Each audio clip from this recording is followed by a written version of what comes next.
تیری ذات کے جو سارے پاکیزہ نام جو ہمارے علم میں ہیں قرآن و سنت کے ذریعے، یا وہ جو ہمارے علم میں بھی نہیں ہے، سب پر ہمارا ایمان ہے۔ ان ناموں کے واسطے سے تیرے اللہ جل شانہ سے ہم دعا کرتے ہیں۔ جو احناف ہے وہ کہتے ہیں وہ صرف 7 ناموں کو مانتے ہیں، وہ بھی ان کی مجبوری ہے۔ 7 ناموں کو مانتے ہیں، وہ کہتے ہیں علم، قدرت، بصر، سمع، حیات، کلام، ارادہ۔ نام یا صفت ہے وہ برحق ہے اور اس کا ایک معنی بھی ہے، لیکن اس کی کیفیت جو ہے وہ ہم کہتے ہیں اللہ اعلم۔ ہاتھ کیسے ہے؟ جیسے اس کے شان شان۔ اسلامنا ہدیۃ من ربنا الرحمن۔ الحمد للہ رب العالمین والصلاة والسلام علی نبینا محمد وآلہ واصحابہ اجمعین، اما بعد۔ توحید کی دوسری قسم ہے توحید فی الاسماء والصفات، کہ اللہ رب العزت اپنے اسماء میں بھی یکتا ہے اور اپنی صفات میں بھی، جو اللہ اور اس کے رسول نے بیان کر دی ہیں قرآن پاک میں یا احادیث صحیحہ میں۔ ارشاد باری تعالی ہے اعوذ باللہ من الشیطان الرجیم وَلِلَّهِ الْأَسْمَاءُ الْحُسْنَىٰ فَادْعُوهُ بِهَا۔ اللہ کے پاکیزہ نام ہیں، ان پاکیزہ ناموں کے ساتھ اللہ جل شانہ کو پکارو۔ تو جتنے بھی صفاتی نام ہے اللہ تک کے، جو ذاتی نام ہے، اور جتنے صفاتی نام ہے جیسے لفظ اللہ ہے، اس میں ذات ہے، یا الرحمن ہے بعض روایات کے مطابق، باقی جتنے صفاتی نام ہیں، رحیم ہے، کریم ہے، بے شمار الفاظ ہیں، یہ اسماء حسنہ۔ اسماء حسنہ کی تعداد کتنی ہے وہ تو اللہ ہی جانتا ہے۔ وہ حدیث موجود ہے 99 نام کی جو پڑھے جائیں، اور وہ بالتعین کہنا کہ وہ 199 نام کون سے ہیں، شاید یہ کسی صحیح روایت پہ ثابت نہیں۔ ایک روایت موجود ہے، عام طور پہ جو 99 نام وہ لکھے ہوتے ہیں قرآن پاک کے شروع میں چھپے ہوتے ہیں، سنن ترمذی کی روایت ہے۔ تو یہ حدیث ثابت ہے کہ جو اللہ کے پاکیزہ نام ہے 99، یعنی وہ اس کے پڑھنے کا جو ثواب حدیث میں موجود ہے۔ وغیرہ ایک روایت میں ہے کہ جس کے بفر میں آپ نے کہ وہ شخص وہ دعا پڑھ لی تو اس کے سارے ہم غم دور ہو جاتے ہیں۔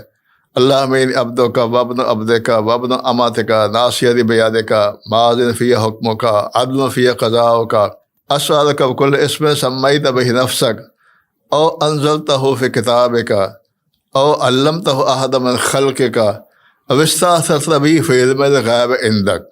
4 طرح کے بیان کیے گئے ہیں کہ اے میرے رب، یعنی وہ ہر وہ نام جو تو نے اپنے لیے پسند کیے ہیں، یا اپنی کسی بھی آسمانی کتاب میں نازل فرمائے ہیں، یا کسی مخلوق میں سے کسی کو سکھلا دی ہے، اوستا سرطبی فی علم غیب عندک، یا تیرے علم غیب میں وہ محفوظ ہے، ہمارے علم میں نہیں۔ یعنی وہ تیری ذات کے جو سارے پاکیزہ نام جو ہمارے علم میں ہیں قرآن و سنت کے ذریعے، یا وہ جو ہمارے علم میں بھی نہیں ہے، سب پر ہمارا ایمان ہے۔ ان ناموں کے واسطے سے تیرے اللہ جل شانہ سے ہم دعا کرتے ہیں۔ دوسری آیت ہے کہ اللہ لا الہ الا ہو لہ الاسماء الحسنى، اور دوسری آیت میں قل ادعوا اللہ او ادعوا الرحمن ایما تدعوا فلہ الاسماء الحسنى، یعنی لفظ اللہ یا لفظ الرحمن۔ تو اسی وجہ سے ہم بعض کا یہ خیال ہے کہ یہ جو 2 نام ہیں نا، یہ اس میں ذاتی ہیں اللہ جل شانہ کے، اور لفظ اللہ اور لفظ الرحمن۔ خلاصہ یہ ہے کہ اللہ رب العزت کے تمام نام جو قرآن سنت میں بیان کر دیے گئے ہیں، یا اللہ کے غیب کے خزانے میں ہیں، یا جو صحیح حدیث میں آ چکے ہیں، جو صفاتی نام، سب پر ہمارا ایمان ہے، اور ہم بغیر کسی تعویل کے اس پر ایمان رکھتے ہیں۔ اور جیسے اللہ کی ذات کے شایان شان ہیں، ہم ان ناموں پر ایمان رکھتے ہیں۔ ہم اس کی کوئی نہ نفی کرتے ہیں، نہ ہم اس کے کوئی تعویل کرتے ہیں۔ اب دیکھیں، بے شمار جو قرآن میں رحیم ہے، کریم ہے، جبار ہے، غفار، یہ سارے موجود ہیں حدیث میں بھی، اور جو ان سب پر ہمارا ایمان ہے، اللہ کے ذاتی ناموں پر بھی اور اللہ جل شانہ کے صفاتی ناموں پر بھی۔ تو صفاتی نام جو ہیں ان سب پر ہمارا ایمان، ہم کوئی تعویل نہیں کرتے۔ جو احناف ہے وہ کہتے ہیں وہ صرف 7 ناموں کو مانتے ہیں، وہ بھی ان کی مجبوری ہے. 7 ناموں کو مانتے ہیں. وہ کہتے ہیں علم، قدرت، بصر، سمع، حیات، کلام، ارادہ. اس کی وجہ یہ ہے کہ اس کے بغیر، ان 7 صفات کے بغیر تو ظاہر ہے کہ کوئی، وہ کہیں گے کہ جب اللہ تعالیٰ جو ہے اس کا علم نہیں ہے تو خدا کیسے ہے، اگر قادر نہیں ہے اس چیز پر تو خدا کیسے ہے. ان 7 صفات کو احناف نے مجبوراً مانا ہے. اب جو خدا دیکھتا نہیں ہے تو خدا کیسا ہوا، جو خدا سنتا ہی نہیں ہے تو خدا کیسا ہوا، جو حیات زندہ نہیں ہے تو خدا کیسے ہوگا، جو بات نہیں کر سکتا وہ خدا کیسے ہوگا، اور جو ارادہ نہیں کرتا وہ خدا کیسے ہوگا. ان 7 صفات کو احناف نے مجبوراً مانا ہے. اس کے علاوہ جتنی بھی صفات ہیں اس کی جو ماتریدیہ ہیں وہ کہتے ہیں کہ یہ مشبہات میں سے ہے. اب اللہ کا ہاتھ ہے یدن تو کہتے ہیں یہ مشبہات میں سے ہے، وہ اس کو تعویل بھی نہیں کرتے. جو اشاعرہ ہے نا وہ تعویل کرتے. اشاعرہ وہ کہتے ہیں کہ ید سے مراد قوت ہے، فلاں سے مراد یہ ہے، فلاں سے مراد یہ ہے، فلاں سے مراد یہ ہے. تو جو اشاعرہ ہے وہ صفات کو مانتے تو ہیں لیکن اس کی تعویل کرتے ہیں.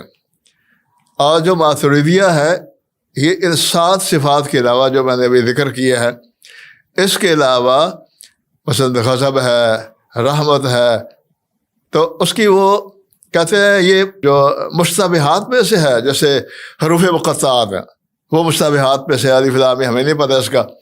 تو ان 7 کے علاوہ باقی جو صفات ہے، رحمت ہے، غضب ہے، تعجب ہے، وہ کہتے ہیں اللہ تعالیٰ تو عالم غیب ہے، تو اللہ تعالیٰ کو سب کچھ پتہ ہے، تو پھر تعجب تو اس کو ہوتا ہے نا جس کو پتہ نہ ہو. تو میں اگر کوئی نئی چیز دیکھوں گا تو مجھے تعجب ہوگا جو میرے علم میں نہیں ہوگی.